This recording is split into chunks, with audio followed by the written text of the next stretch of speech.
اب یہ فیصلہ تو ہوا لیکن ایسا لگ رہا ہے جیسے کور کمانڈرز کانفرنس پہلے ہوئی اس 2 دن جاری رہی اور اس میں یہ یقیناً بات دیکھی گئی ہوگی کہ کرنا کیا ہے، اور اس کے بعد پھر آرمی چیف کی وزیراعظم سے ملاقات ہوتی ہے، پھر شاید یہ نیشنل سیکورٹی کمیٹی کا اجلاس بلایا جاتا ہے کہ اس کو پولیٹیکل اونرشپ تو ملے کم از کم کہ ایک بڑا آپریشن ایک ہونے جا رہا ہے، لیکن اس میں وزیر اعلیٰ خیبر پختونخوا کو نہیں بلایا جاتا اگر تو یہ تو پھر اس میں بھی سیاست ہو رہی ہے۔ تو یہ حکومت اور جس طرح کے وزیر داخلہ رانا ثناء اللہ بیانات دے رہے ہیں وہ تو آج تک آڈیو ویڈیو سے ہی نہیں نکل رہے ہیں، وہ تو تصدیق کر رہے ہیں جی ہاں جی عمران خان کی آڈیو بالکل ٹھیک تھی میں نے دیکھ لیا ہے۔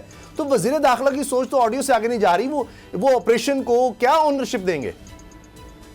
دیکھیں یہ وہ خاندان ہیں جن کا آپ کو یاد ہوگا شہباز شریف صاحب نے بطور وزیر اعلیٰ پنجاب کیا تقریر کی تھی کہ طالبان جو ہے وہ پنجاب میں حملے نہ کریں، کیونکہ ہم اور آپ تو ایک ہیں، ہمارا تو نظریہ ایک ہے، ہماری تو سوچ ایک ہے، ہماری تو اپروچ ایک ہے۔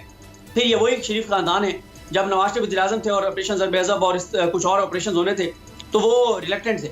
کیوں ریلیکٹنٹ تھے؟ کیونکہ دہشت گردوں نے کہا ہوا تھا کہ اگر آپ نے ہمارے خلاف کارروائیاں کی تو ہم آپ کے بچوں کو نشانہ بنائیں گے۔ تو ان کو اپنے بچے اتنے عزیز تھے کہ اس وقت آپریشن میں جانے نہیں چاہتے تھے۔ یہ تو فوج نے آپریشن شروع کر کے ان کو کہا کہ اب ہم نے شروع کر دیا ہے، آپ نے آن کرنا ہے تو کر لیں، نہیں کرنا تو نہ کریں۔ چلیں اچھی بات ہے اگر اس بار ہماری فوج چاہ رہی ہے کہ ہم نے تو آپریشن کرنا ہی کرنا ہے، آپ نے آن کرنا ہے تو کر لیں، پہلے آپ نے اناؤنس کرنا ہے تو کر دیں ورنہ ہم تو کرنے لگے۔ آپ دیکھیں نا یہ ہمارے وزیر خارجہ بلاول بھٹو زرداری صاحب، انہوں نے 27 دسمبر کو جو اپنی والدہ کی برسی پر تقریر کی ہے، ایک بار بھی ٹی ٹی پی کا نام نہیں لے سکے۔ دہشت گرد کہتے ہیں، ٹی ٹی پی کا نام نہیں لے سکے۔ اتنا خوف تھا کہ ٹی ٹی پی لاؤز کہوں گے تو پتہ نہیں کیا ہو جائے گا۔ دہشت گرد بھائی نام لینا ان کا، آپ نام لینے سے کیوں ڈرتے ہیں؟ آپ کو اتنی فکر ہے اپنی، آپ کو اتنی اپنی زندگی عزیز ہے کہ آپ کو ڈر ہے کہ وہ آپ کے اوپر خدا نخواستہ حملہ کر دیں گے، تو آپ نام تو ان کا لے نہیں سکتے۔ کیا آپ آپریشن کریں گے ان کے خلاف؟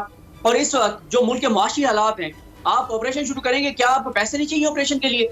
اور قوم کے ساتھ جو غیر یقینی کی صورتحال ہے، قوم کو جو مایوسی نظر آ رہی ہے، لوگوں کے پاس کھانے کا نہیں ہے، یہ تو اس طرح کے آپریشن اس وقت ہوتے ہیں، ظاہر ہے اس میں اب کرنا تو ہے، اگر فوج نے کرنا ہے تو کرنا ہے۔ جی صحیح، یعنی سب جو ہے مل کر اگر آگے بڑھیں گے، ایک سوچ تو سب کی ایک نظر آئے، لیکن وہ ہمیں ابھی ہوتا نظر نہیں آ رہا۔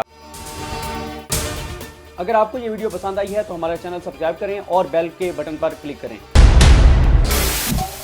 سب سے بڑے چینل بول نیوز کے اینکر مخدوم شہاب الدین کے پروگرام اب بات ہوگی نے ریٹنگ کے تمام ریکارڈز توڑ دیے۔ میں ہوں مخدوم شہاب الدین اور آپ دیکھ رہے ہیں اب بات ہوگی۔ 46% ناظرین نے بول نیوز کو دیکھا، سوشل میڈیا پر بھی سب نے سبسکرائب کریں اور بیل دبائیں تاکہ کوئی خبر رہ نہ جائے۔